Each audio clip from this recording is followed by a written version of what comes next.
क्या आपने कभी सोचा है कि आत्मा संसार में क्यों भटकती है? कौन सी शक्ति है जो जीव को जन्म मरण के अनंत चक्र में बांधे रखती है? और कैसे इन कर्मों से मुक्त होकर आत्मा अपने शुद्ध स्वरूप को प्राप्त कर सकती है? इन सभी गूढ़ रहस्यों का वैज्ञानिक और तात्विक समाधान मिलता है गोमटसार कर्मकांड। आचार्य नेमिचंद्र सिद्धांत चक्रवर्ती द्वारा रचित यह अनुपम ग्रंथ कर्मों के बंध, उदय, निर्जरा और मोक्ष मार्ग का विस्तृत विवेचन प्रस्तुत करता है। 8 मूल कर्म।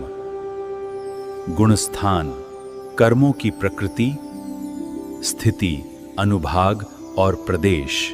गोमटसार कर्मकांड के माध्यम से आत्मा और कर्म के शाश्वत विज्ञान को समझने की इस दिव्य यात्रा का प्रारंभ करें।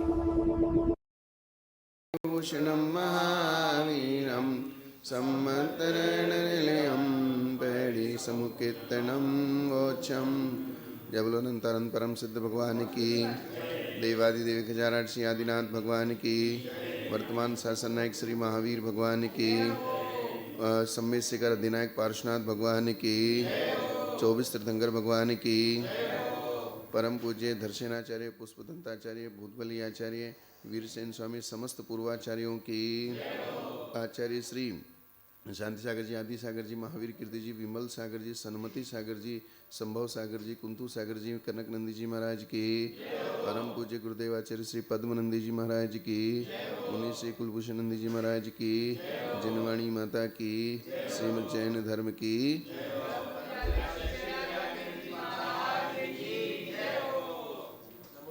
नमो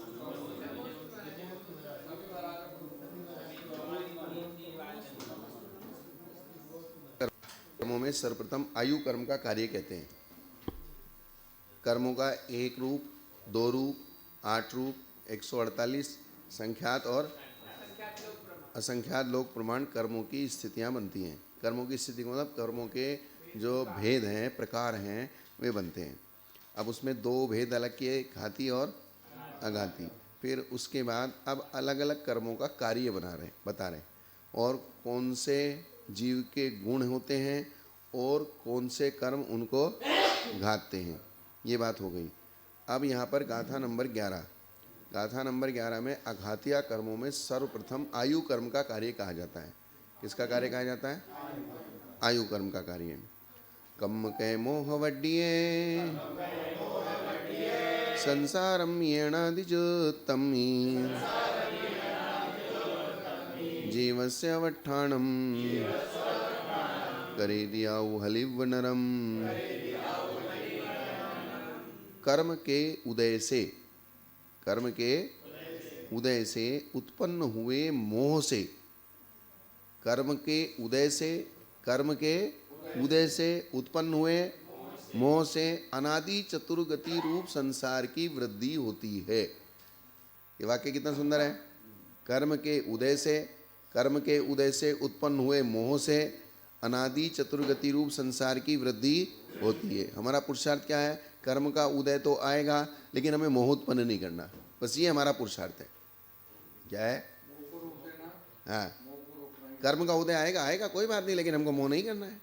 कर्म के उदय से उत्पन्न हुए मोह से अनादि चतुर्गति रूप संसार की वृद्धि होती है। अगर हमने बीच में मोह की कड़ी काट दी तो कर्म का उदय आता रहेगा, तो चतुर्गति संसार की वृद्धि नहीं होगी। ऐसे संसार की 4 गतियों में, ऐसा संसार, कैसा संसार? ऐसा संसार, कैसा संसार? जो संसार चतुर्गति रूप संसार है, 4 गति रूप है, और जो मोह के उदय से वृद्धि को प्राप्त हुआ है। मोह के कारण से किसको प्राप्त हुआ है? वृद्धि को प्राप्त हुआ है।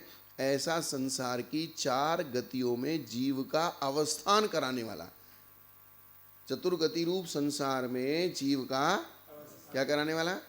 रोकने वाला, वो आयु कर्म है। वो कौन है? आयु कर्म है। जैसे काष्ठ का खोड़ा अर्थात लकड़ी का खूंटा जानवरों को बांधने के काम आता है।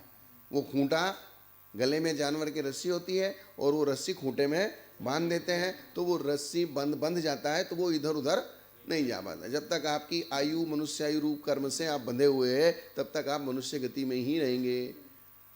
जब तक आपकी नरकायु रूप खूंटे से बंधे हुए हैं तो नरक गति में रहेंगे। तो गति और आयु दोनों अलग अलग चीज हैं। अवस्थान का मतलब ठहरना, वहां उसका ठहराव। अवस्थान का मतलब स्थान, अवस्थान। अब उपसर्ग लगा के अवस्थान शब्द बना दिया गया ये। जैसे अवनति, अब उपसर्ग लगाते ना, तो ये उपसर्ग ऐसे होते हैं, अलग अलग शब्दों के साथ लग के अलग अलग प्रकार का अर्थ देते हैं।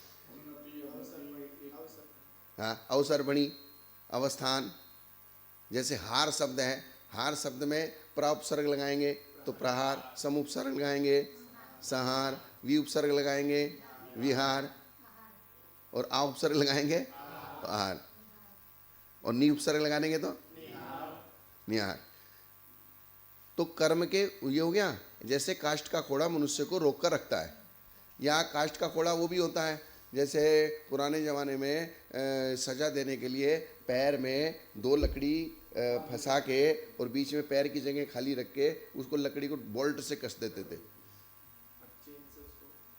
नहीं, खाली पैर में लगा दिया, अब वो जा ही नहीं सकता कहीं। हाँ, दोनों पैरों में वो क्लिप जैसे लगा देते ना, क्लिप टाइप, बीच में से वो खाली होता है और क्लिप टाइप लगा और ऊपर से नट बोल्ट कस दिया और टाइट कर दिया। नहीं, चल ही नहीं सकता। कैसे चल जाएगा?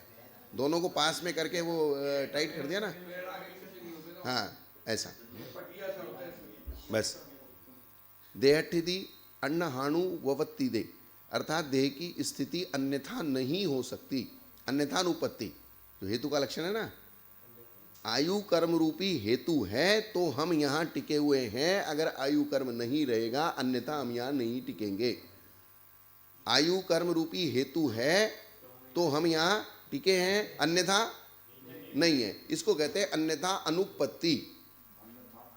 इसको क्या कहते हैं? जो हेतु का लक्षण है। और जो हेतु का लक्षण पात्र केसरी जी को पार्श्वनाथ भगवान के फणे के ऊपर लिखा गया था, पात्र केसरी जी को समझ में नहीं आया था। जब मुनि मंदिर में मुनि महाराज बैठ के देवागम स्तोत्र का पाठ कर रहे थे तो उसमें उन्होंने एक बार सुनते ही, पात्र केसरी नाम का एक विद्वान था, अन्यमति ब्राह्मण, और उसने सुनते ही सार याद कर लिया, घर में जाके चिंतन किया, उसी श्लोक से वो जैन धर्म बना, जैन विधर्मी था, जैनी धर्म को स्वीकार किया। लेकिन उसमें उसको हेतु का लक्षण समझ में नहीं आया। तब रात को देवी ने आके सपने में कहा कि बोले तुम मंदिर में जाना, पार्श्वनाथ भगवान के फणे पे तुम्हें हेतु का लक्षण लिखा मिलेगा। तो वहां लिखा हुआ क्या था? अन्यथा अनुपत्ति। उस फणे पे क्या लिखा था? अन्यथा अनुपत्ति, अर्थात हेतु का लक्षण है अन्यथा अनुपत्ति। धुआं है, अग्नि के बिना धुआं नहीं होता। अन्यथा धुआं नहीं होता अगर अग्नि नहीं होती, वो भी उपस्थित नहीं होगी। अग्नि के उपस्थित न होने से धुआं भी उपस्थित, अर्थात धुएं की उत्पत्ति। जैसे कहना अन्यथा अनुपत्ति, अन्यथा अनुपत्ति। ये बहुत महत्वपूर्ण मैटर है कि हेतु का। आज की जितनी भी नई पीढ़ी है सबको रीजन चाहिए। रीजन का मतलब वही हेतु है। नहीं, तादात्म्य संबंध नहीं है ये तादात्म्य संबंध नहीं है।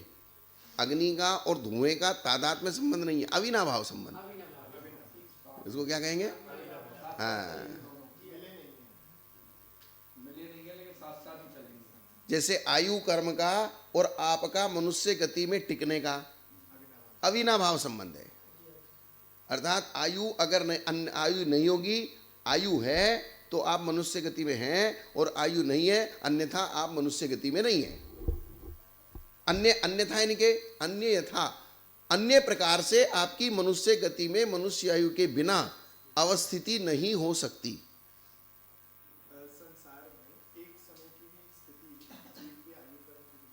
हाँ, ठीक है। तो संसार में बिना आयु कर्म के संसार किसी भी गति, चार गति में से किसी भी गति में रहोगे, और किसी भी गति में रहेंगे तो उस गति संबंधी आयु का उदय रहेगा ही रहेगा।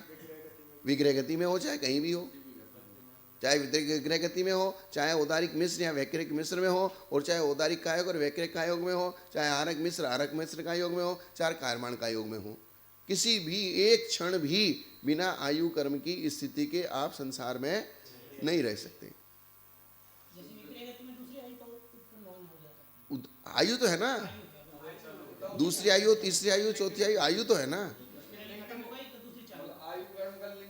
हाँ, अब नाम कर्म का कार्य कहते हैं गति आदि जीव भेदम देहादि पोगलाण भेदम चे गदियंतर परिणमनम करेदि नामम अनेविहम। गति आदि के भेद से, गति आदि के तत्वार सूत्र का सूत्र पढ़ते हैं। गति जाति शरीर इंद्रिय नाम अंगोपांग ये पढ़ते हैं ना अपन। तत्वार सूत्र के 42 पिंड प्रकृतियां, 42 पिंड प्रकृति क्यों कहा?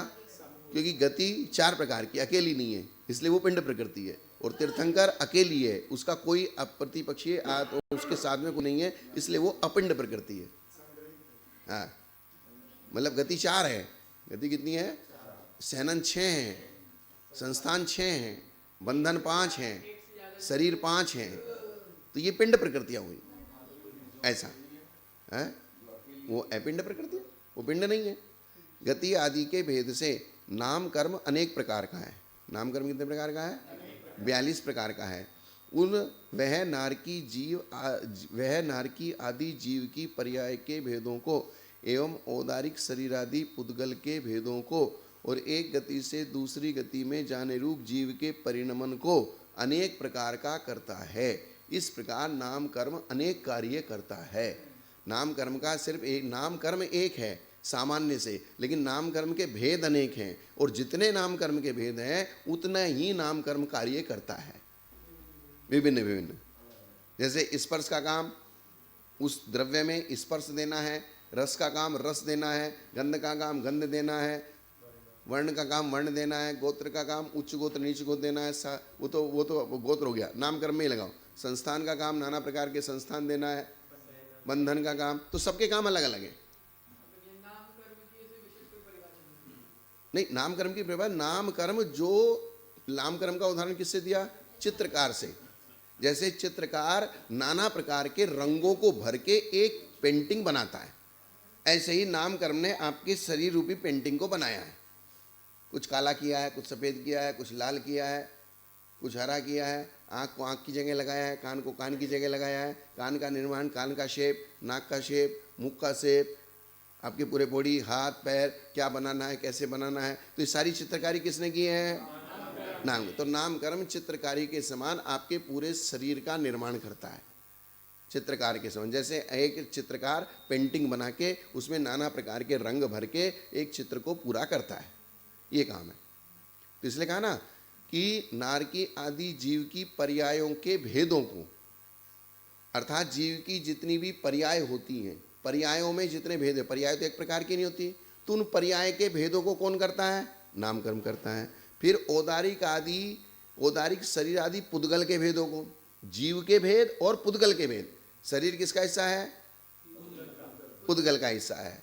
और नारकी रूप हुआ है, मनुष्य रूप हुआ है, मनुष्य गति और मनुष्य पना।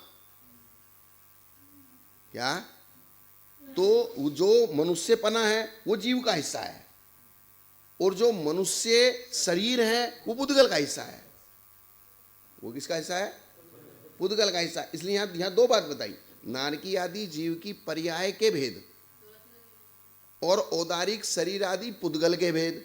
औदारिक शरीर आदि और एक गति से दूसरी गति में जाने की जो व्यवस्था है, एक गति से छोड़कर दूसरी गति में जाने की जो व्यवस्था है, उसमें जो परिणमन होता है उसमें भी नाम कर्म का हिस्सा है।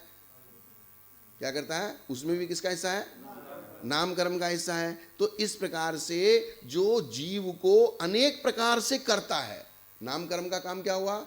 जीव को अनेक प्रकार से करता है, वो नाम कर्म अनेक कार्य करता है, अर्थात वो नाम कर्म अनेक कार्य करने वाला है, अर्थात वो नाम कर्म अपने अनेक प्रकारों से अनेक प्रकार के कार्य करता है। इसका मतलब क्या हुआ? अपने एक प्रकार के कार्यों से, अनेक प्रकार के भेदों से अनेक प्रकार के कार्य करता है। क्योंकि उन्होंने बताया ना, जब संज्ञा अलग अलग हैं तो उनके प्रयोजन भी अलग अलग, उनकी परिभाषाएं भी अलग अलग है। सामान्य से नाम कर्म एक है, सामान्य से नाम कर्म क्या है? एक है। लेकिन विशेष भेदों की अपेक्षा नाम कर्म अनेक है। नाम कर्म एक भी है और नाम कर्म अनेक भी है। नाम कर्म जीव विपाकी, पुद्गल विपाकी और क्षेत्र विपाकी रूप है। क्या? अभी मैंने बताया था नामकरण ने ऐसा भी कार्य किया जो जीव का हिस्सा है, ऐसा भी काम किया जो पुद्गल का हिस्सा है, और ऐसा भी कार्य करता है जो पर्टिकुलर उसी क्षेत्र में उदय में आता है। वो नामकर्म सब जगह उदय में नहीं आता है, वो क्षेत्र विपाकी। जिसका फल जीव को मिले वो जीव विपाकी, जिसका फल पुद्गल को मिले वो पुद्गल विपाकी, और जिसका फल पर्टिकुलर क्षेत्र में ही हो वो पुद्गल विपाकी, वो क्षेत्र विपाकी। वो क्या विपाकी? हाँ हाँ। अब जैसे औदारिक शरीर है, औदारिक शरीर में स्पर्श रस गंध वर्ण है, आपकी हड्डियां हैं, आपका जो है जो भी बॉडी का सिस्टम जो बना है, हाँ हाँ, एक गति से दूसरी गति में जब जाता है तब विग्रह गति में अनुपूर्वी का उदय होता है। किसका उदय होता है? अनुपूर्वी। अनुपूर्वी का काम क्या होता है? अनुपूर्वी का काम होता है जब आप यहाँ से शरीर छोड़ोगे, आत्मा आपकी बाहर निकलेगी, तो इस शरीर को छोड़ दिया, नया शरीर ग्रहण किया नहीं, तो बीच का जो हिस्सा है उसमें उस समय आत्मा का आकार कैसा रहेगा? तो आत्मा का आकार पूर्व शरीर के आकार जैसा रहेगा। आत्मा का आकार कैसा रहेगा? आइए स्वामी, आइए आइए आइए बेटा, जरा महाराज की जगह दे। एक छोटा पाटा लगा ले यार, एक लकड़ी का छोटा पाटा। हाँ यहाँ जाए, कोई बात। फल पुद्गल को हो, पुद्गल क्या है हमारे साथ? शरीर। तो शरीर संबंधी जितनी प्रकृतियां हैं वे पुद्गल विपाकी हैं। शरीर संबंधी प्रकृतियां क्या हैं? पुद्गल विपाकी।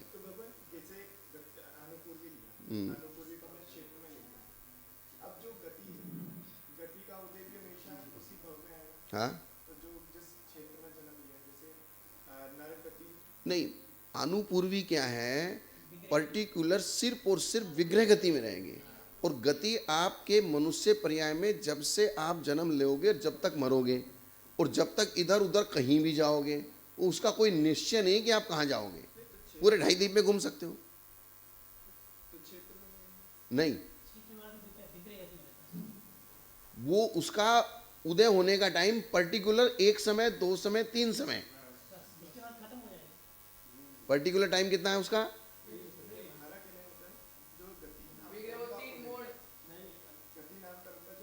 हाँ, मनुष्य गति में आ रहा है।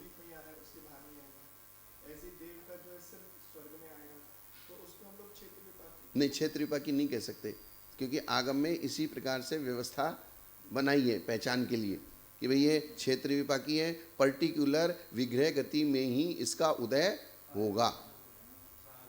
4 अनुपूर्वियों का, अनुपूर्वी के अलावा भी उनको पर्टिकुलर क्षेत्र विपाकी कुछ ऐसी संज्ञाएं होती हैं, विषय को अलग अलग करने के लिए अलग अलग संज्ञाएं देते हैं, नहीं तो सारा विषय एक हो जाएगा।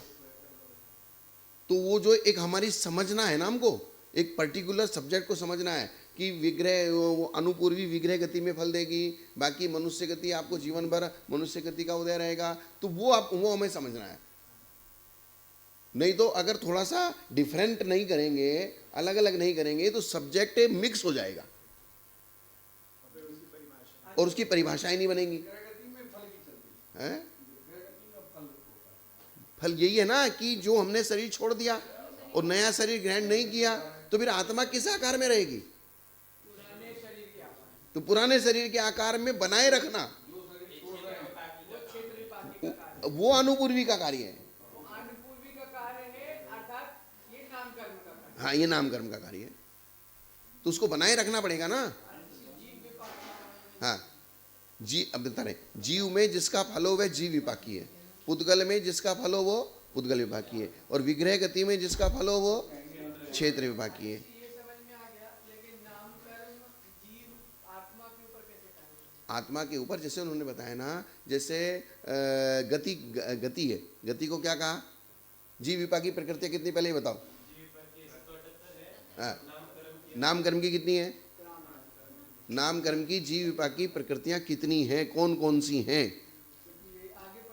हाँ, तो जब वे प्रकृतियां सामने आएंगी तो वो अब अपने को एग्जैक्ट समझ में आ जाएगा। विग्रह गति में जिसका फल हो वो क्षेत्र विपाकी। जितना भी मैटर है, जहां जो सामान्य से लिखा है, इस सामान्य से मैटर को समझते जाओ, और इन सब प्रश्नों का जवाब जैसे जैसे हम पढ़ते जाएंगे वैसे वैसे वो सारा मैटर आगे आता जाएगा। हाँ, मिलेगा। मतलब वो 1.5 गुणानी को वहां समझाएंगे, वो 1.5 गुणानी सत्ता में कैसे बना। हाँ।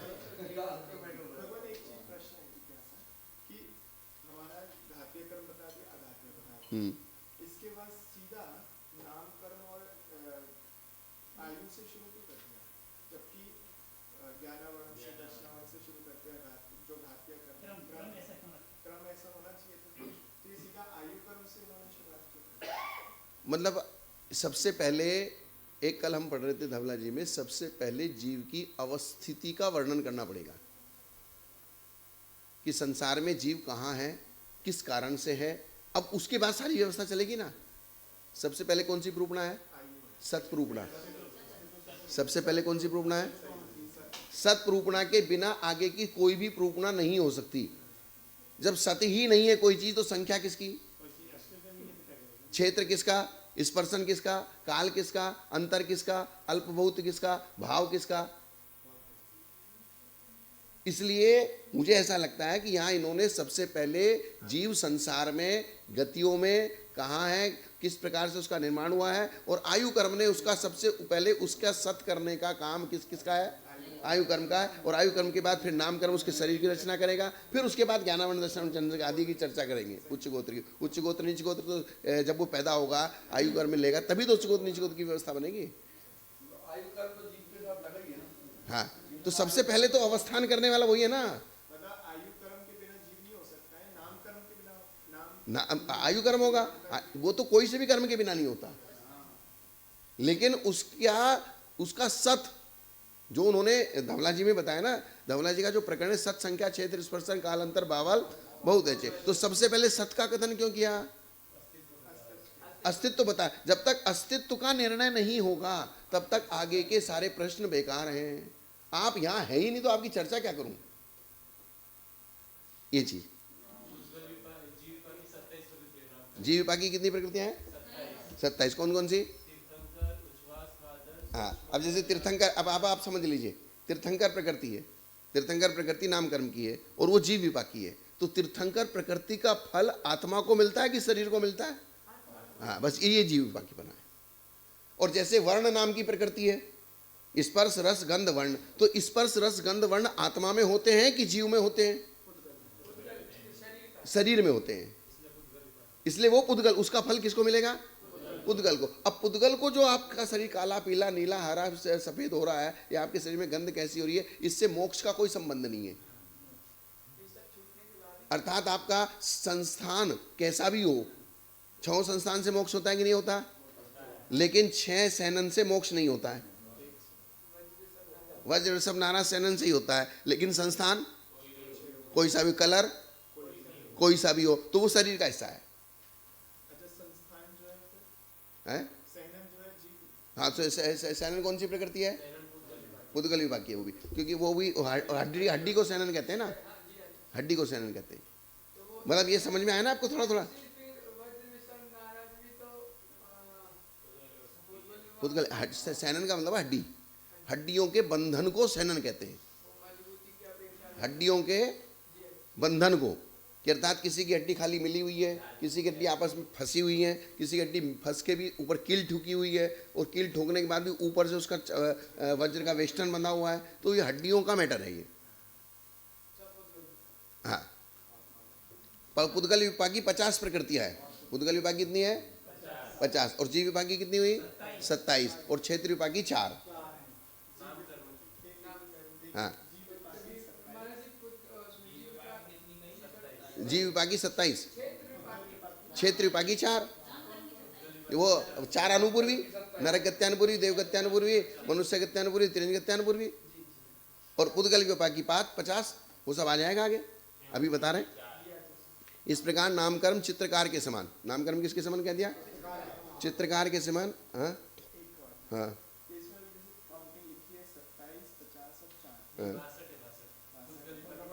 पुद्गल विवेक 62 है ना? अच्छा, देहादि फसंता, अच्छा वो ऐसा हो गया कि शरीर संबंधी 50 है। हाँ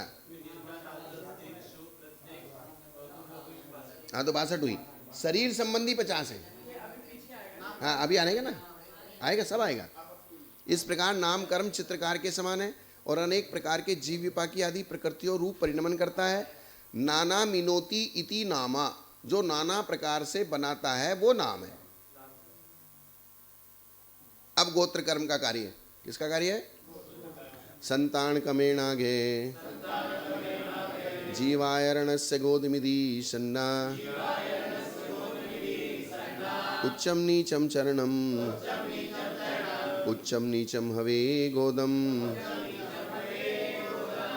संतान क्रम से चले आए जीव के आचरण को गोत्र कहते हैं। संतान परंपरा से चला आया जो जीव का आचरण है वो गोत्र है। अर्थात आप जो कुल शुद्धि और जाति शुद्धि जो आपकी संतान परंपरा से चली आ रही है, क्या कुल शुद्धि जाति शुद्धि संतान परंपरा से चली आ रही है, उसका नाम गोत्र है। और जो शुद्धि चली नहीं आ रही है, वो गोत्र के 2 भेद, उच्च गोत्र और जिसकी संतान क्रम से परंपरा से शुद्धि चली नहीं आ रही है वो नीच गोत्र है, और जिसकी शुद्धि चली आ रही है वो उच्च गोत्र है। उच्च व नीच आचरण से उच्च व नीच गोत्र होता है।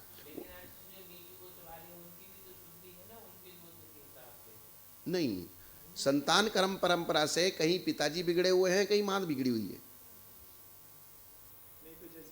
संतान परंपरा से कहीं पिता में दोष है और कहीं माता में दोष है, तो वो दोष जो है आपके गोत्र कर्म को बिगाड़ देता है। माँ ने 2 शादी कर ली, या पिताजी विधवा से पैदा हुआ है। हाँ। वर्ण जो हैं वो आजीविका के हिसाब से हुए हैं। वर्ण व्यवस्था किसके हिसाब से है? हाँ, आजीविका के डिफरेंस से वर्णों का डिफरेंस है।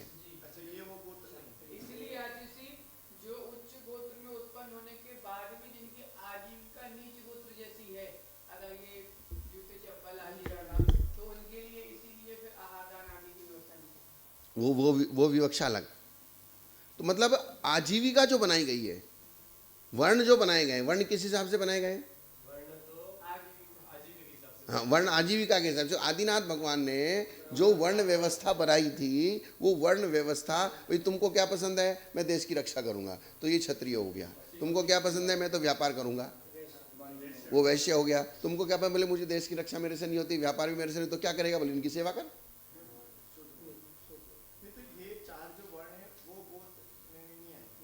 हैं? हाँ, तो मुझे ये अलग चीज है।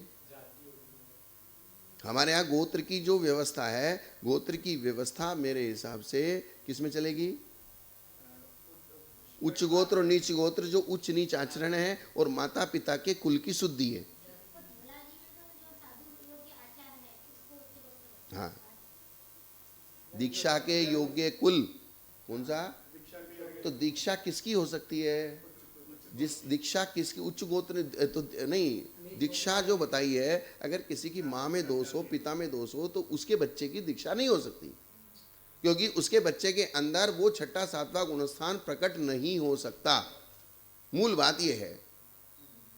मूल बात क्या है?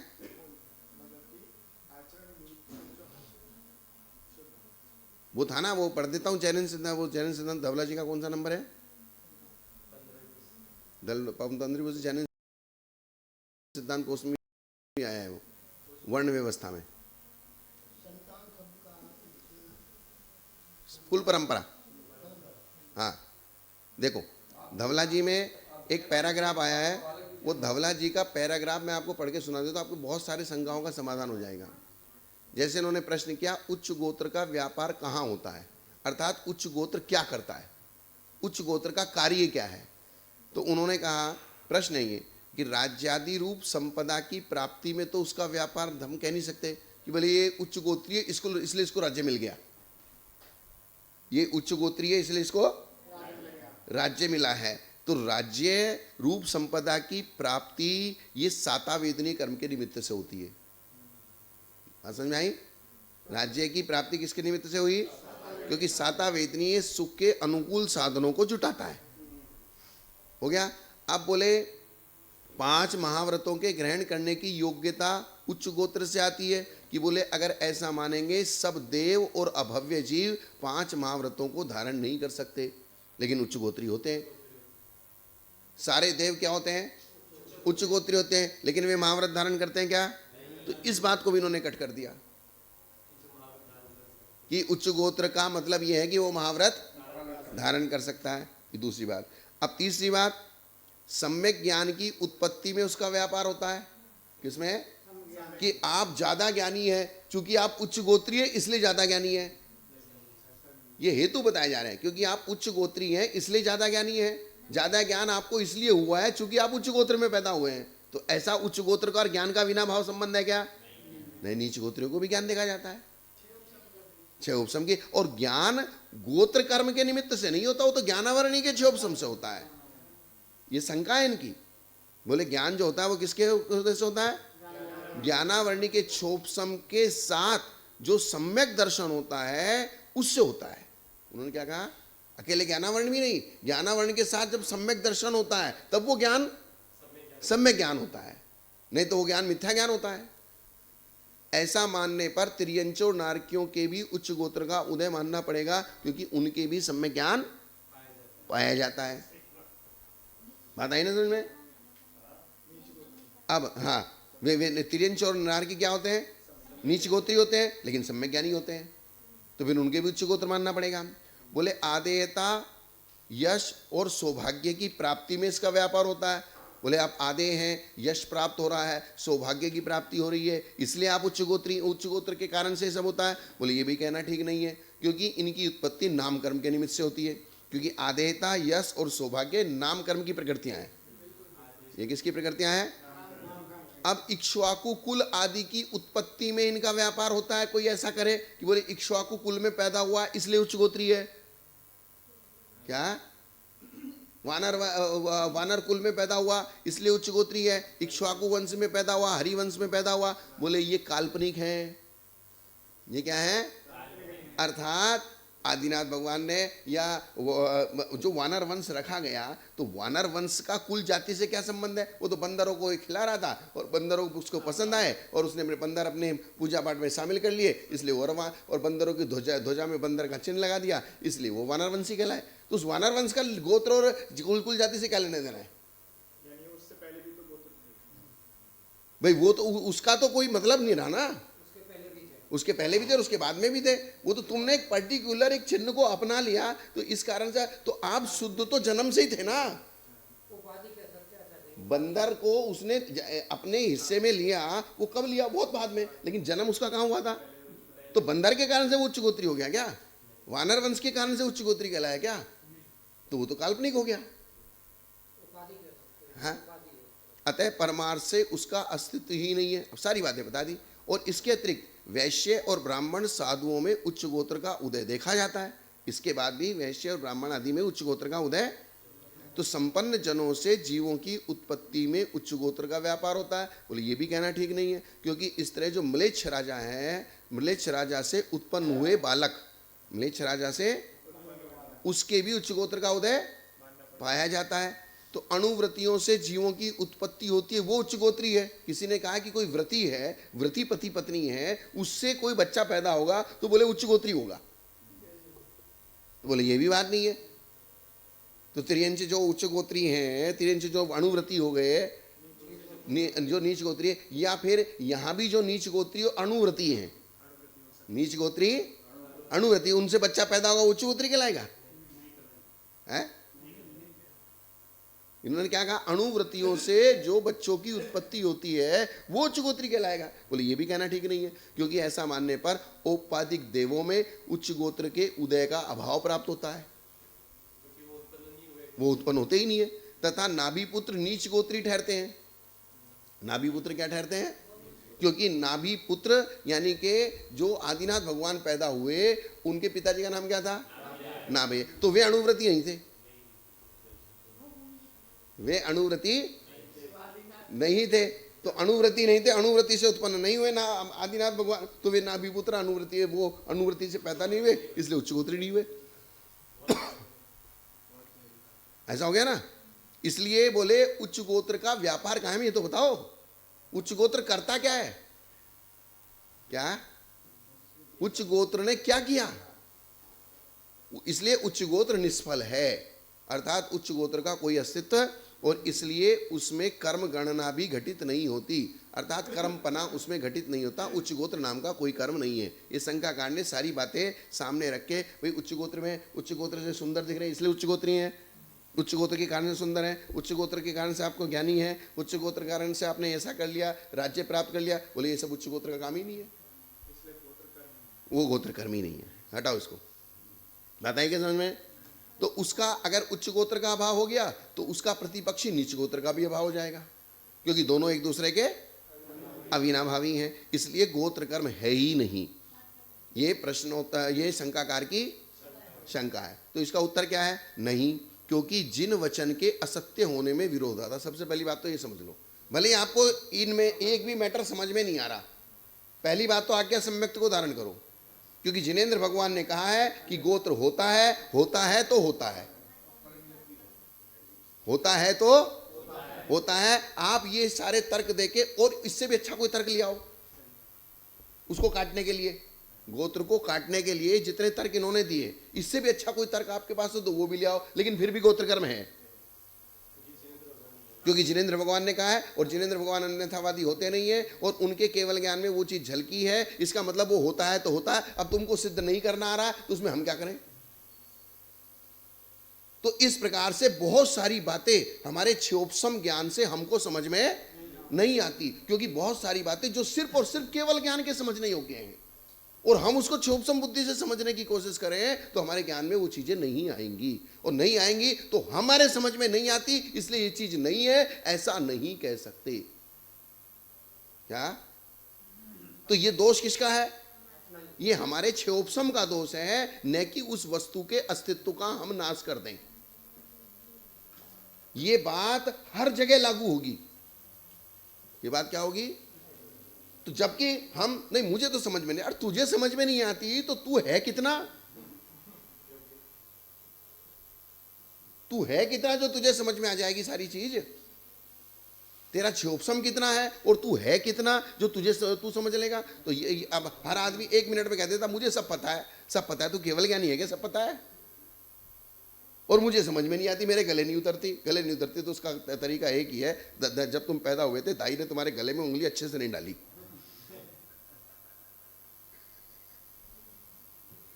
अगर गले नहीं उतरती तो उसका कारण क्या है?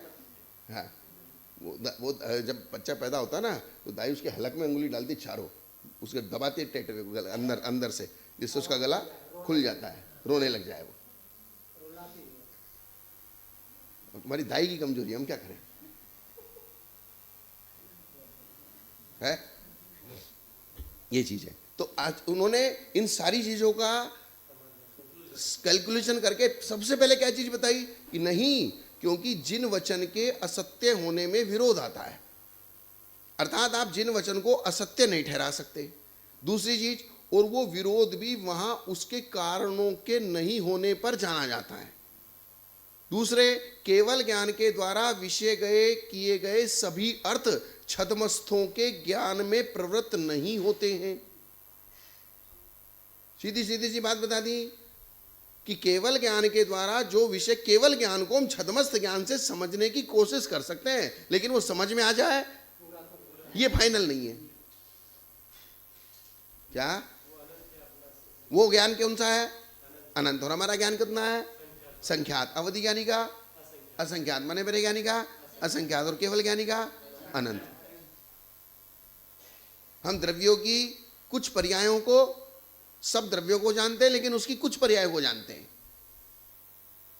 बात आई ना समझ में? तो इसलिए पहले इन्होंने यही समाधान नहीं किया कि क्या है क्या नहीं है, पहले तो यह समाधान किया कि जिनेंद्र भगवान के द्वारा कहा गया वचन असत्य नहीं होता। ये बात को सबसे पहले अपने गले में अच्छी तरह फिट कर लो। रश्मानंद जी समझ में आ रही क्या बात? नींद तो नहीं आ रही? नहीं आ रही? हाँ नहीं सही है, गंभीरता से सुनने के पुरुषार्थ कर रहे हैं।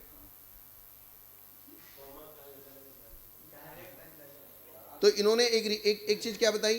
केवल ज्ञान के द्वारा विषय किए गए सभी पदार्थों में छद्मस्थों के ज्ञान की प्रवृत्ति नहीं होती। इसलिए छद्मस्थों को अगर कोई अर्थ उपलब्ध नहीं होते हैं तो इस कारण से जिन वचन अप्रमाण नहीं हो जाता।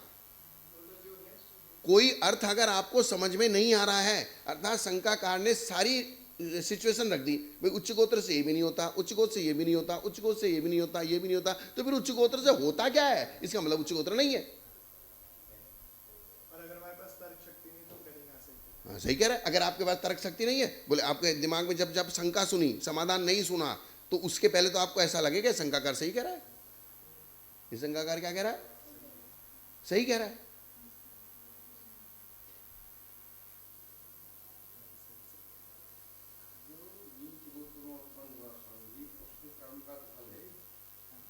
वो सब ठीक है, अभी वो ठीक है, सब वो सब ठीक है, लेकिन यहां सबसे पहले उसके अस्तित्व के ऊपर खतरा मंडरा रहा है ना। किसके स्वामी जी इसको रख दो। उसके अस्तित्व के ऊपर खतरा मंडरा रहा है। किसके? हाँ, उसके सत्य के ऊपर खतरा मंडरा रहा है। तो उसके भेद कैसे करेंगे हम? उच्च गोत्र और नीच गोत्र दो संख्या कैसे बनाएंगे? जब तक गोत्र कर्म ही नहीं है तो फिर संख्या उच्च गोत्र और नीच गोत्र की सबके बाद संख्या आती है। सबके बाद क्या आती है? संख्या। तो दो संख्या उच्च गोत्रीय नीच गोत्रीय, या फिर इसके संख्यात असंख्यात जो भेद करने हैं वो कैसे होंगे? पहले सत करना पड़ेगा। हाँ, पहले सत्य करना पड़ेगा, पहले इसको अस्तित्व सिद्ध करना पड़ेगा। तथा गोत्र कर्म निष्फल है, ये बात भी नहीं है। तो फिर उन्होंने एक बात बताई, क्योंकि जिन दीक्षा के योग्य साधुओं का आचार जो है, और साधु आचार वाला दीक्षा के योग्य आचार वालों के साथ ही जिन्होंने संबंध स्थापित किया है, संबंध का मतलब शादी विवाह, संबंध का मतलब शादी विवाह, साधु योग्य दीक्षा के योग्य जिनका आचरण है और दीक्षा के योग्य कुल वालों के साथ ही जिन्होंने आचरण संबंध स्थापित किया है, तथा जो आर्य इस प्रकार के ज्ञान और वचन व्यवहार के निमित्त हैं, ये आर्य पुरुष है, ये आर्य पुरुष है। उन पुरुषों की परंपरा को उच्च गोत्र कहा जाता है। उन पुरुषों, हाँ, उन आर्य पुरुषों, और उसमें मेन चीज क्या है? दीक्षा के योग्य आचरण। किसके योग्य है? हालांकि जैसे उन्होंने महाव्रतों को मना कर दिया था ना, लेकिन महाव्रतों को मना इसलिए किया था क्योंकि देवों में उच्च गोत्र होते हुए भी महाव्रत नहीं होते, लेकिन मनुष्यों में उच्च गोत्र होने पर महाव्रत हो सकते हैं। क्या? इसलिए सारी बात को कट करके सिर्फ एक बात पे ले आए, दीक्षा योग्य। दीक्षा के आचरण वालों के संबंध से उत्पन्न हुई संतान उच्च। हाँ, जो दीक्षा के योग्य आचरण जिनका है उनका उच्च गोत्र है, और दीक्षा के योग्य आचरण वालों के साथ संबंध किया है उसमें जो संतान उत्पन्न हुई है उसका उच्च गोत्र है। हाँ हाँ, तो ठीक है ना। अभी पहले वो सेम लाइन है, लेकिन वो शंका समाधान नहीं है। हाँ, पुष्ट होने के लिए वो पहले इसको पढ़ लिया ना, अब उसको वो लाइन आराम समझ में आ जाएगी। वो लाइन क्या हो जाएगी? सरलता से समझ में आ जाएगी। अब आप इन्होंने सारी बात को कट कर दिया, लेकिन दीक्षा वाली बात को कट नहीं किया है। किस बात को? अर्थात इसका मतलब क्या होगा? छठा सातवां गुणस्थान अगर प्रकट होगा तो उच्च गोत्री को ही होगा, और छठा सातवां गुणस्थान अगर प्रकट हो गया है इसका मतलब वो उच्च गोत्री है।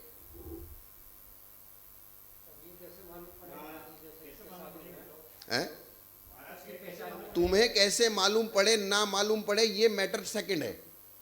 ये मैटर क्या है? सेकंड है। तो तुम्हें मालूम नहीं पड़ता तो जिनको मालूम पड़ता उनको तो पड़ता है ना। अरे तुम्हें मालूम नहीं पड़ता, लेकिन जिनको पड़ता उनको पड़ता है कि नहीं पड़ता? हाँ,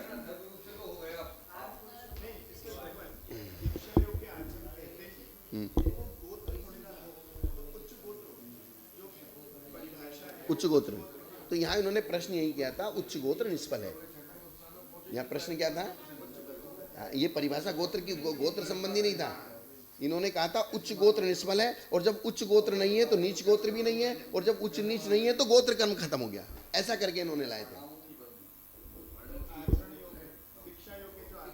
हाँ, उसका उच्च गोत्र है।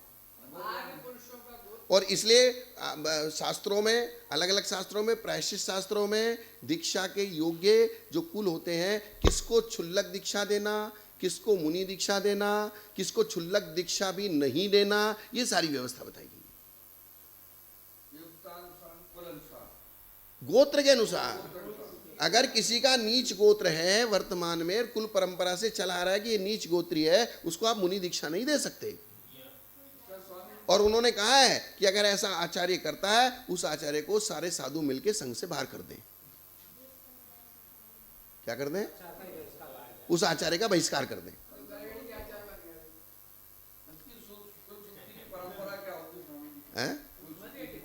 वो बताया ना, वो आचरण, जैसे आप समाजों में जाते हो, समाज में जाते हो, पहले हमने जब 40 साल पहले, 30 साल पहले जब समाज में थे, तो समाज में हम किशनगढ़ में थे।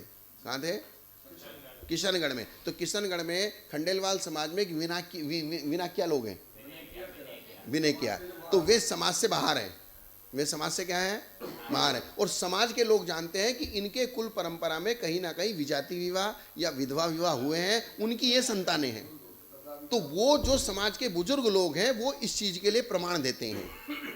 तो फिर जब वे अड़ गए, मंदिर में आके बैठ गए, नहीं हम तो चौका लगाएंगे, आहार देंगे, तो हमारे गुरुजी ने, पद्मनंदी महाराज ने कहते हैं, बोले नहीं। वो 3 दिन तक बैठे रहे वहाँ अड़ के कि नहीं हम तो आहार देंगे, हम तो चौका लगाएंगे, आहार देंगे। और समाज के जो समझदार और बुजुर्ग लोग थे, वे महाराज के कान में आके कहते कि बोले यहाँ हमारी समाज में ऐसी व्यवस्था है, इन लोगों के घर में चौका नहीं लगता है और ये आहार देते नहीं है, और अगर आप इनसे आहार लोगे तो बाकी सारी समाज आपसे विरुद्ध हो जाएगी। क्या हो जाएगी? बाकी सारी समाज आपसे विरुद्ध हो जाएगी। इसलिए भले कितने 2 दिन बैठे रहे, 3 दिन बैठे, लेकिन उनसे आहार की परमिशन उनको नहीं दी गई। तो उनकी प्रामाणिकता किसने सिद्ध की? तो समाज के जो बुजुर्ग लोग होते हैं, बड़े लोग होते हैं, मतलब कुल परंपरा से चला आया हुआ आचरण। एक शब्द क्या दिया? कुल परंपरा। तो उस कुल परंपरा को वर्तमान के जानने वाले बुजुर्ग लोग समझते हैं। हाँ, वो सब लगा लेने का।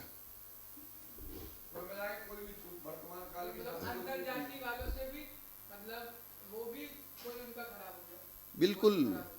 जैसे आप खंडेलवाल हो या अग्रवाल है, अग्रवाल खंडेलवाल का विवाह नहीं होता है, सज्जाति नहीं बनती है। सबसे पहली चीज, 7 जो परम स्थान है, उस 7 परम स्थान में सबसे पहला परम स्थान सज्जाति है। अगर सज्जाति नहीं है तो सदग्रस्त नहीं है, और सदग्रस्त नहीं है तो उसकी दीक्षा नहीं हो सकती। परिनिर्वाण है ना, राज्य नहीं हो सकता, दीक्षा नहीं हो सकती आगे, और उसका निर्वाण नहीं हो सकता। तो सबसे पहला 7 परम स्थान में सज्जाति को लिया। जब सज्जाति ही नहीं होंगी तो आगे के 6 स्थान नहीं बनेंगे। और वर्तमान काल के लोगों ने जो इस प्रकार का बबंडर करके मनुष्य सब एक, आप समझ में आ रहा है धीरे धीरे कि सब एक कर करके हमने क्या नुकसान कर दिया। जब रामचंद्र जी को बुलाया था मथु, किसमें? जनक, राजा जनक ने। किस लिए बुलाया था? कि वो भी लोग सारी प्रजा को एक वर्ण का करना चाहते हैं। अर्थात किसी के भी घर की लड़की उठा के ले जा रहे हैं, किसी घर में शादी कर रहे हैं, पूरे सबको कह रहे हैं कोई फर्क नहीं पड़ता, कुछ फर्क नहीं पड़ता। बोले इस व्यवस्था का आके रोको, नहीं तो दीक्षा के योग्य कुल खत्म हो जाएगा, दीक्षा लेने वाले खत्म हो जाएंगे। इसलिए उसको रुकवाया। जब रामचंद्र जी गए, उन भीलों को हटाया गया और व्यवस्था को बचाया गया। और आज तो राजा ही ये व्यवस्था बना रहा है कि बोले तुम शूद्र की कन्या से शादी करो तो तुम्हें 5 लाख और हम देंगे। हाँ? है?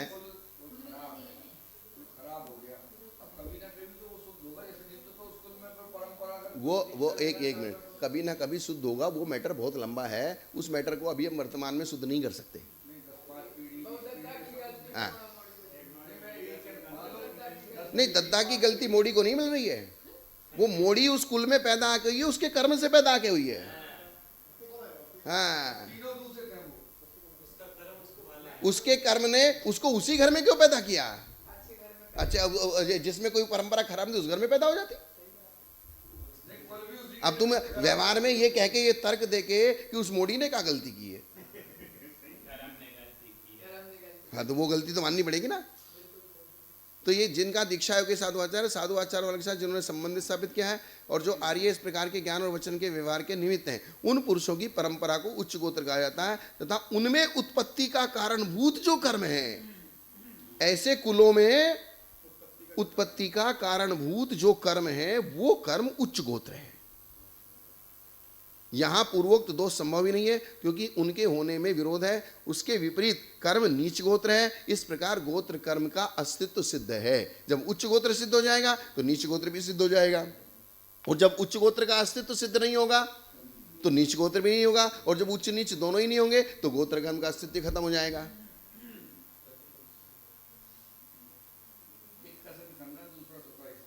हाँ, और एक चीज और लिखी थी इन्होंने, जो शुक्ल ध्यान में कारण है वो उच्च गोत्र है। क्या? हाँ, शुक्ल ध्यान नीच गोत्री को नहीं होगा। जब दीक्षा उच्च गोत्री छठा सातवां गुणस्थानी उच्च गोत्र को बता दिया तो शुक्ल ध्यान कैसे हो जाएगा? वो जाएगा ही नहीं आगे।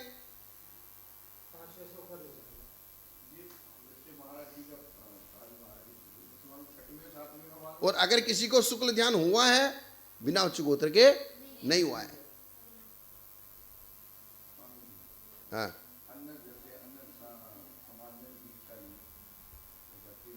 दीक्षा ली, दीक्षा तुमने दी और उसने ली तो कपड़े उतारने मात्र से गुणस्थान नहीं होता है। तुमने दी, उनने ली, तो देना लेना तो चलता रहता है। है क्या? हाँ, ये आपका विषय नहीं है।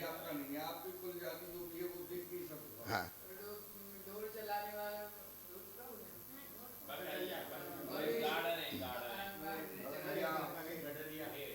चलो, जो उच्च और नीच आचरण कराता है उसे गोत्र कहते हैं। अब कर्म कांड को पढ़ते हैं। अर्थात जो उच्च नीच कुल का ज्ञान कराता है, उच्च नीच कुल को प्राप्त कराता है वो गोत्र है। नैच निष्फलम गोत्रम दीक्षा योग्य साधु आचारणाम साध्वाचारे कृत संबंधानाम आर्य प्रत्यभिधान व्यवहार निबंधनानाम पुरुषाणाम संताने उच्च गोत्रम।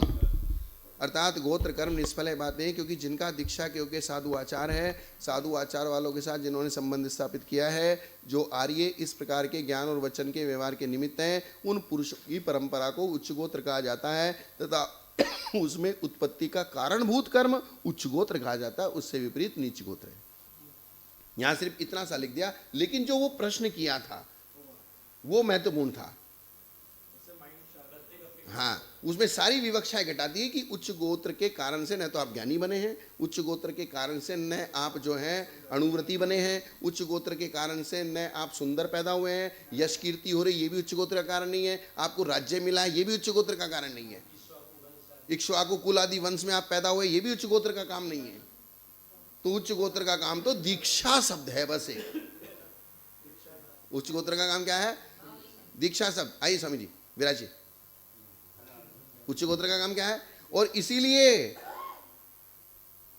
स्त्रियों में आरिका व्रतों के महाव्रतों का उपचार किया गया है। क्यों किया गया है? ये बात भी यहां बहुत महत्वपूर्ण है कि जो अणुव्रती हैं, छुल्लिका तक हैं, वो नीच गोत्री भी हो सकती है और उच्च गोत्री, लेकिन ये आरिका दीक्षा ली हुई है, इसका मतलब ये उच्च गोत्री ही है। इस बात का ज्ञापन कराने के लिए उसके ऊपर महाव्रत का संस्कार किया गया है, क्योंकि महाव्रत और उच्च गोत्र का बिना भाव संबंध हो गया। बात समझ में आ गई? अर्थात ये आरिका नीच गोत्री नहीं है, लेकिन दुपट्टा धारण करने वाली आरिका छुल्लिका उच्च गोत्री, क्योंकि 5वें गुणस्थान तक उच्च गोत्री नीच गोत्री बराबर चलते हैं। 5वें गुणस्थान तक उच्च गोत्री नीच गोत्री बराबर चलते हैं, और ये आरिका है, इसका मतलब ये नीच गोत्री नहीं है। इसलिए उसका उच्च गोत्र ख्यापित करने के लिए, प्रकाशित करने के लिए महाव्रतों का उपचार किया गया है आरिकाओं में। हैं? आरिका का विषय छिड़ा है। हाँ, ऐसे पूछो कि समावसर में आरिका स्वयं दीक्षित होती है कि उनके गणित के अंडर में रह के होती है। भगवान की साक्षी में? हाँ, भगवान की साक्षी में। भगवान तो बैठे हैं ऊपर, भगवान तो बैठे हैं। जो मुनि दीक्षा होती है गणधरों के अंडर में रह के होती है। नहीं तो गणधर और गणी की स्वयं दीक्षित है। हाँ, वो स्वयं का मतलब उन्होंने भगवान को गुरु मान के वहां दीक्षा लेते हैं। गणधर गणनी पद तो, ये तो गणधर पद तो जो द्वादशांग का ज्ञाता है वो गणधर है। वहां तो योग्यता के आधार पर मिलता है, देता कौन है?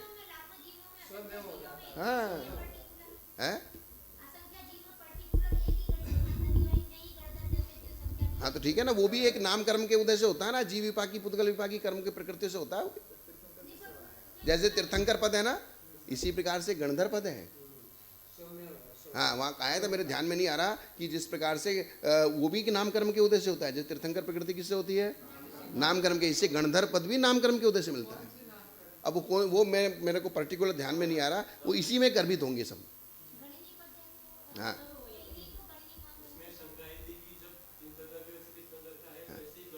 हाँ हाँ, वो हाँ हाँ ऐसा उसका समूह मेरे ध्यान में नहीं आ रहा मेरे, लेकिन वो पढ़ा है मैंने, धवला जी में आया है ये चीज। जैसे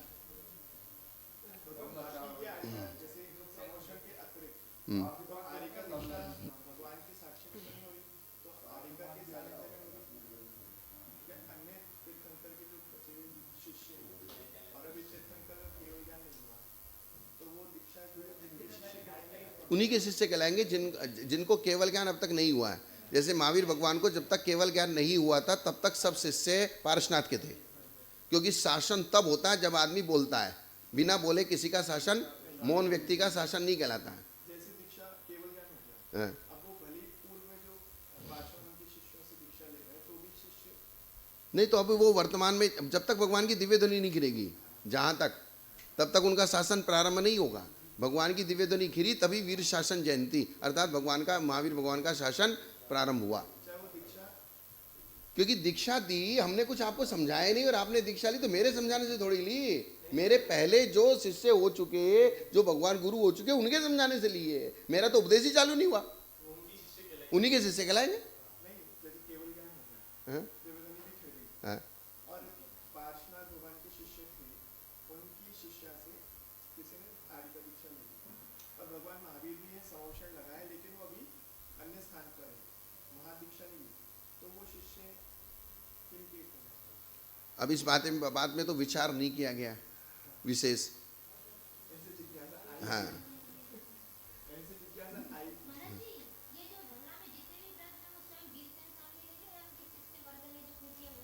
नहीं, स्वयं भी लिख सकते हैं। जैसे क्या होता है, जैसे मुझे, आप मेरे सामने बैठे हो तो मुझे पता है कि आपके मन में क्या क्या प्रश्न आ सकते हैं, या ये जो बात मैंने लिखी है मुझे ही मेरे दिमाग में आ जाता है कि इस बात में ये शंका उठ सकती है, इस बात में, इस परिभाषा में ये शंका उठ सकती है, तो तुरंत उस बात का भी समाधान करते हुए चलते हैं। हाँ तो लेखन कार्य करते करते, यही तो कह रहा हूं मैं।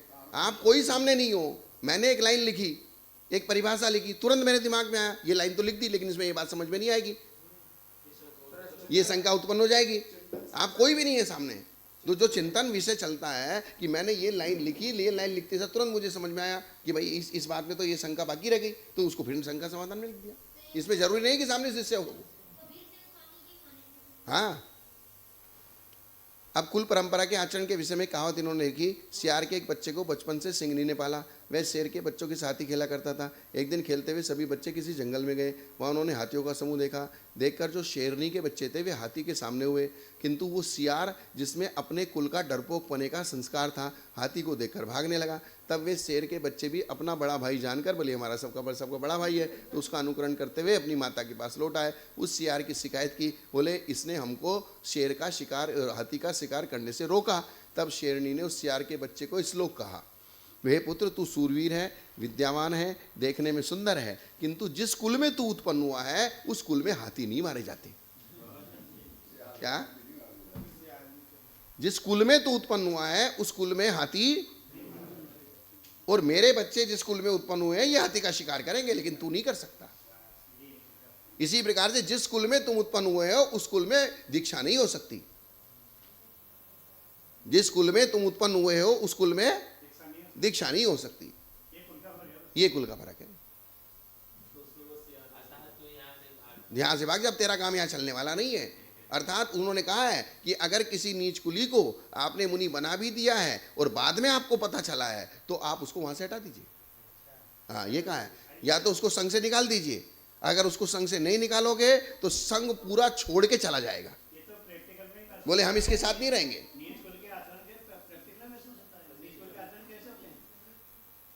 अगर कभी कभी आपसे भूल हो गई तो भूल हो गई, उस भूल का सुधार ये है कि उसको हटा दीजिए, अलग कर दीजिए। जैसे उसने शेरनी ने कहा, बोले मैंने तुझे पाल तो लिया भाई, दया वृत्ति से मैंने तुझे पाल लिया, अब मेरे बच्चे हो गए बड़े और तू सबसे पहला था, मतलब और तेरे आने के बाद मेरे बच्चे हुए। अब लेकिन वे मेरे बच्चे तेरे को एक्सेप्ट नहीं करेंगे। हाँ, हमने कर लो ठीक है, लेकिन अब ये बच्चे एक्सेप्ट नहीं करेंगे और इसलिए तू यहाँ से चला जा। तो ऐसे ही कोई भूलवश हमने किसी को दीक्षा दे दी, दया होके हमने दे दी। किसने दे दी? हमने दे दी। तो हमारे जो बच्चे हैं वे उसको अपने में एक्सेप्ट नहीं करेंगे, इसलिए हमको उसको पास में बिठा के सीधे समझाना है, भाई तू चला जा ऐसे। तू क्या कर, तू चला जा। हाँ, नहीं गड़बड़ करना ना करना लगे। लेकिन जब पहले पुरानी परंपरा ये थी कि अगर किसी को किसी संघ वाले ने बहिष्कृत किया है तो सिर्फ मैंने नहीं किया है, जितने भी संघ हैं सबने किया, कोई इसको एक्सेप्ट नहीं करेगा। यहां सबसे बड़ी समस्या क्या है, मैंने अगर किसी को छोड़ दिया तो दूसरा 1 मिनट में तैयार खड़ा है, दूसरे ने छोड़ दिया तीसरा तैयार खड़ा है, सब अकेले अकेले, सब दुखी हैं, वो कोई मिल जाए। समस्या ये है, पहले पुराने जमाने में नहीं होता था ऐसा। अगर किसी ने, और सब संघों का, सब आचार्यों का नाम था कि बोले उन आचार्य ने तुमको संघ से बाहर निकाला है, इसका मतलब हम संघ में नहीं रखेंगे, ये सिस्टम था। हाँ, अब यहां तो लोभ की पराकाष्ठा है। बोले अब तू यहां से भाग जा। रजो वीर्य का संस्कार अवश्य आता है, चाहे वो कैसे भी विद्यादि गुणों से सहित क्यों ना हो, उस पर्याय में संस्कार नहीं मिटता। क्या कहा है? उस पर्याय में संस्कार, क्योंकि जैसे रजवीर से शरीर, मस्तिष्क और मन का निर्माण होता है, वैसे ही जीव के विचार होते हैं। खान पान, बाह्य वातावरण का भी प्रभाव विचारों के ऊपर पड़ता है। उस पर्याय में उसके रजवीर्य का संस्कार खत्म नहीं होता। और ये बात मैंने आपको बताई थी कि चिड़िया का बच्चा घोंसले में से नीचे गिर गया, उसको उठा के हमने ऊपर रख दिया, तो चिड़िया ने उसको एक्सेप्ट नहीं किया, उसको चोंच मार मार के वापस नीचे गिरा दिया कि बोले तेरे अंदर से मनुष्य की गंध आ रही है, हमारे कुल की गंध, कुल की गंध नहीं है। वो चिड़िया ही एक्सेप्ट करने को तैयार नहीं। हाँ, खुद की माँ उसको चोंच मार के नीचे गिरा, बोले हमको नहीं चाहिए, जाए ऐसे। जो पुराने लोग हैं, किसी की लड़की अगर शादी कर लेती है तो उसको घर में घुसने नहीं देते।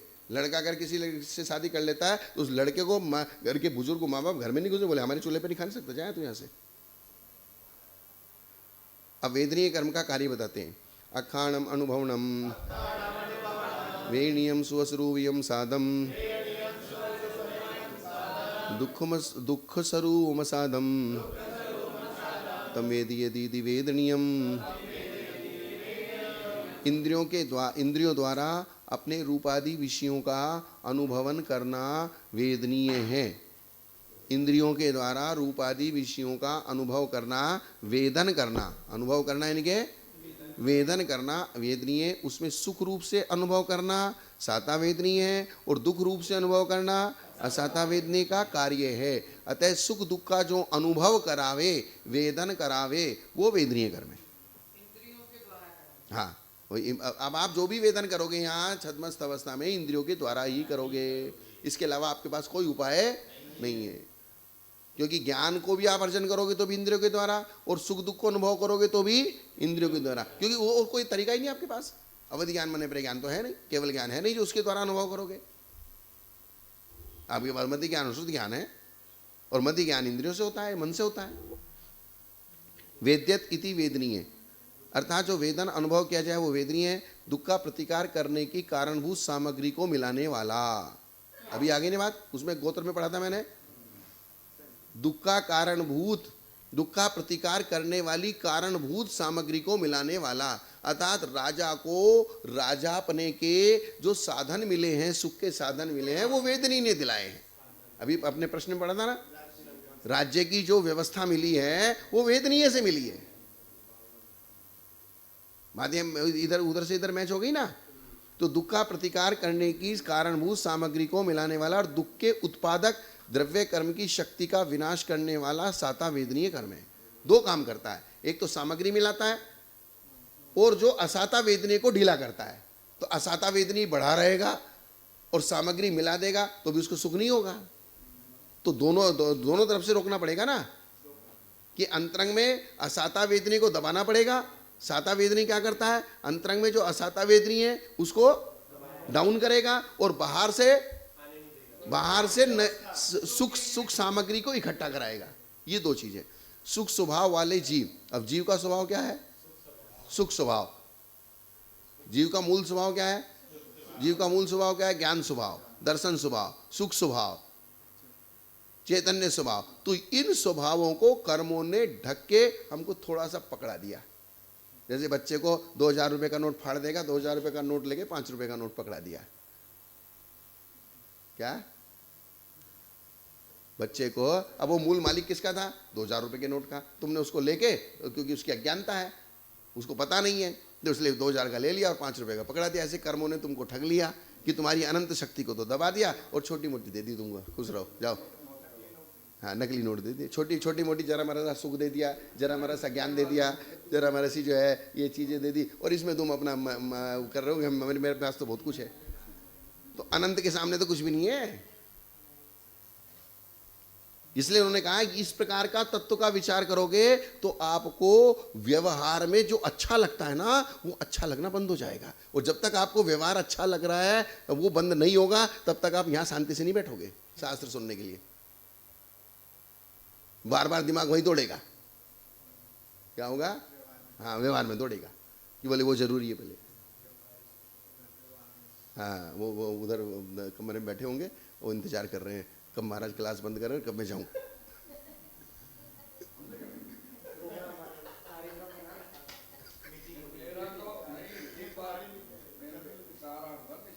नहीं, वो इशारा आपके लिए नहीं है।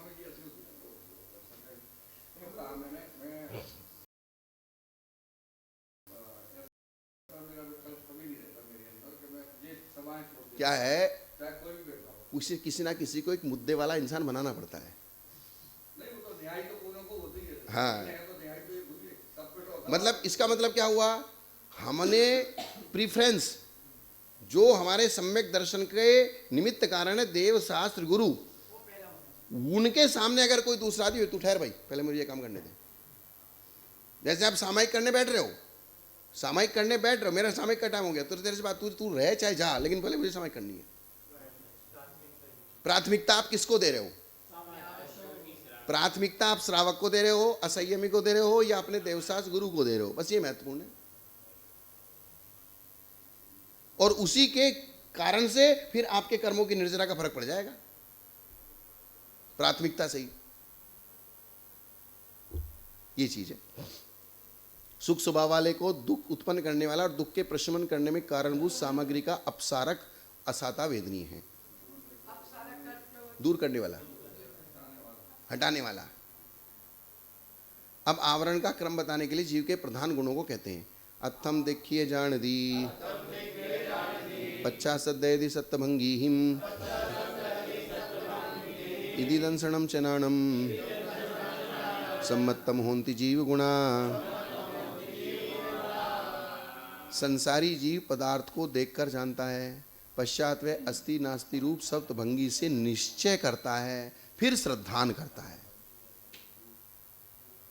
आपने बताया ना, प्रमाण नये रधिगमे, प्रमाण और नयों के द्वारा पदार्थों का ज्ञान होता है। तो सप्तभंगी क्या है, नय है। सप्त स्यात् अस्ति, तो स्यात् क्या है, कथंचित, कथंचित ये, कथंचित ये, कथंचित ये, कथंचित ये, कथंचित को भूल जाओगे तो एकांतवादी हो जाओगे। और जहां एकांत है वहां सिर्फ और सिर्फ विवाद है, और जहां अनेकांत है सारे विवादों का समाधान है।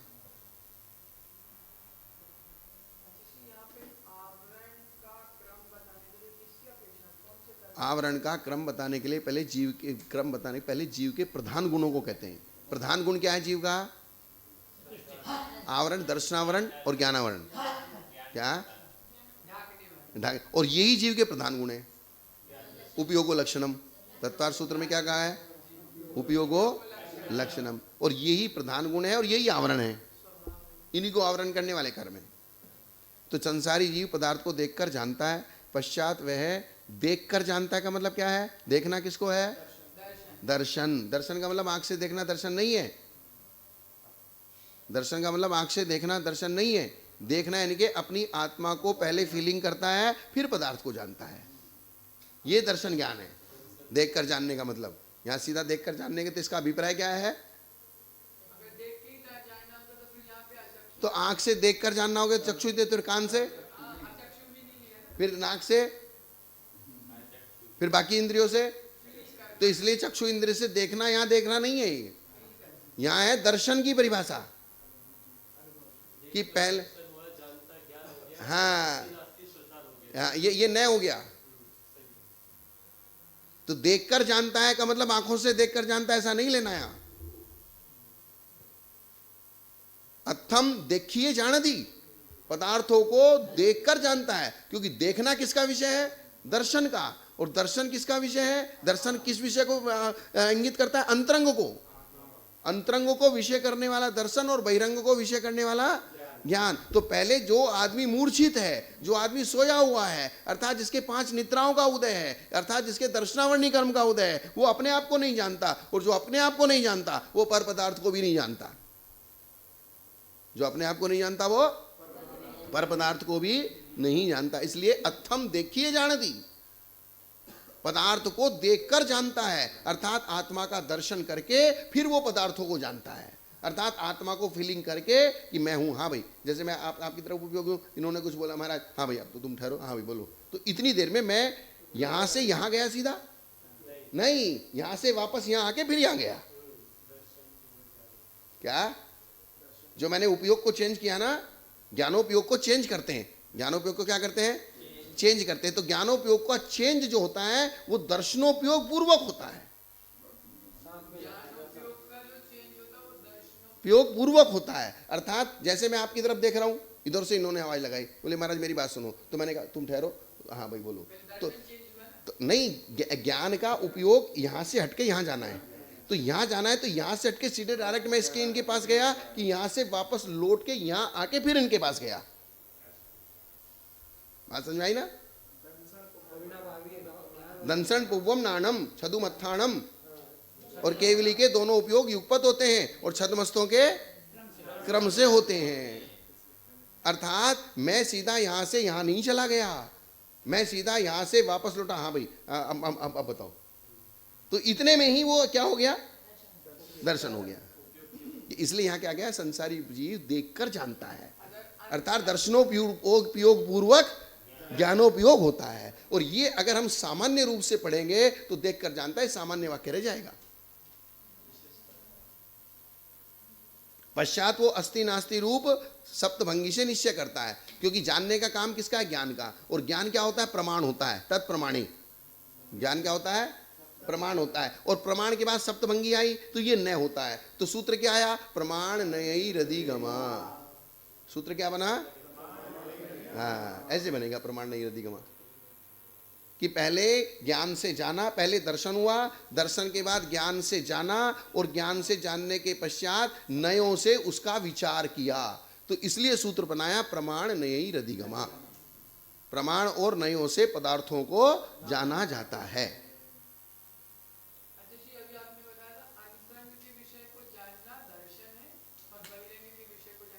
यानी कि आत्मा की फीलिंग करना। मैं, जो मैं प्रत्यय है ना, अहम प्रत्यय, सिर्फ उसका एक ही विषय है, अहम प्रत्यय। और ज्ञान का विषय पूरा 3 लोक है, बाह्य पदार्थ। इस प्रकार दर्शन, ज्ञान एवं सम्यक्त हो गया ना। हाँ, ये जीव के गुण हैं। या और श्रद्धान करना ये सम्यक्त हो गया। तो सम्यक्त की जो परिभाषा बनेगी वो बिना देशना लब्धि के नहीं बनेगी। इसका मतलब क्या हुआ?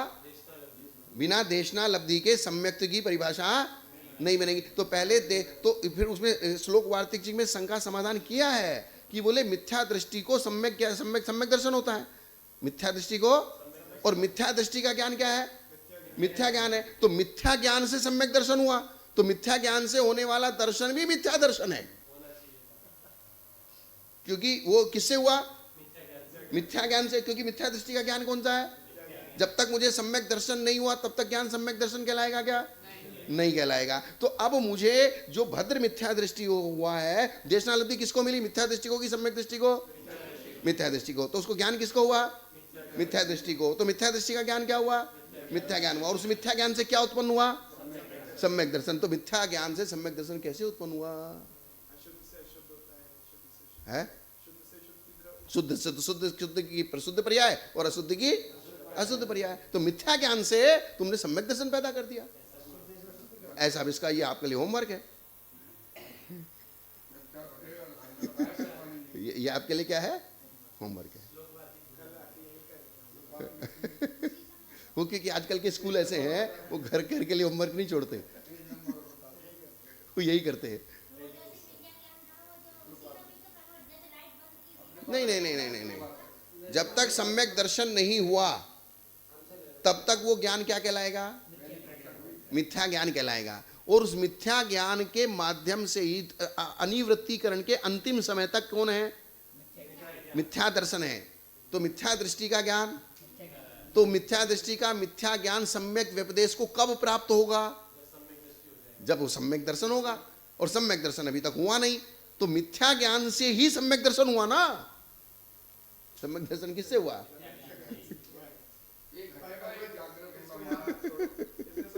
नहीं तो रात भर नींद नहीं आएगी।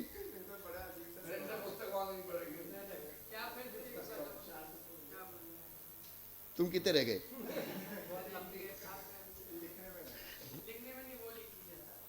देखना, फीलिंग करना दर्शन, जानना तो ज्ञान और श्रद्धा करना। हाँ, तो बात समझ में आएगी ना।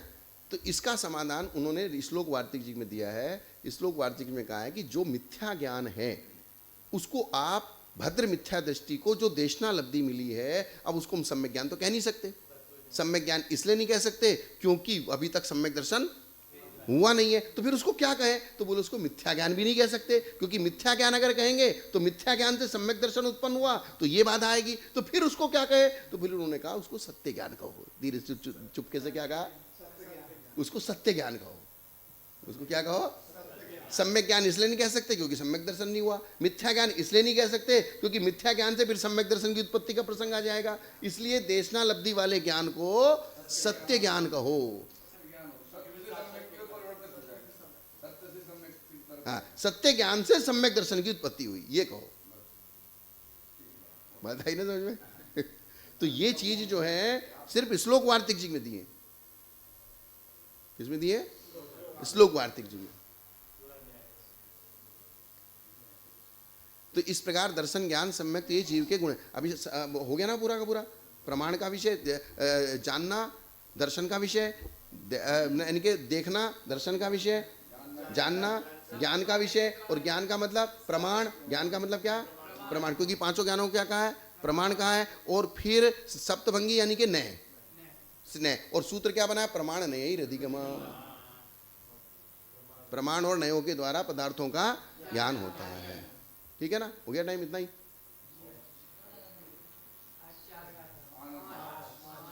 है इसलिए उन्होंने कहा है सिद्धों को आनंद किसका है, कि बोले वो जो केवल ज्ञान है और केवल ज्ञान से निरंतर जो तत्व को जानते रहते हैं, वो जो ज्ञान का आनंद है वही आनंद है। ज्ञान के आनंद किसके जैसा है, ज्ञान के जैसा। हाँ,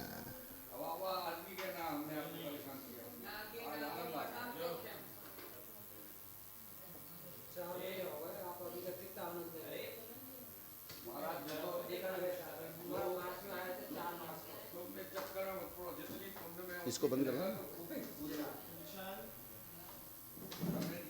स्वाध्याय निष्ठा परिज्ञान भाव पूजा वंदना स्थित तंजरी श्रुत भक्ति का सरगम करोम्यम।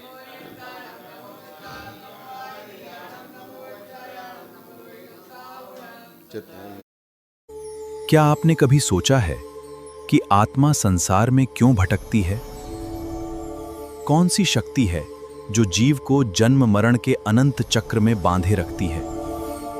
और कैसे इन कर्मों से मुक्त होकर आत्मा अपने शुद्ध स्वरूप को प्राप्त कर सकती है? इन सभी गूढ़ रहस्यों का वैज्ञानिक और तात्विक समाधान मिलता है गोमटसार कर्मकांड। आचार्य नेमिचंद्र सिद्धांत चक्रवर्ती द्वारा रचित यह अनुपम ग्रंथ कर्मों के बंध, उदय, निर्जरा और मोक्ष मार्ग का विस्तृत विवेचन प्रस्तुत करता है। 8 मूल कर्म। गुणस्थान, कर्मों की प्रकृति, स्थिति, अनुभाग और प्रदेश। गोमटसार कर्मकांड के माध्यम से आत्मा और कर्म के शाश्वत विज्ञान को समझने की इस दिव्य यात्रा का प्रारंभ करें।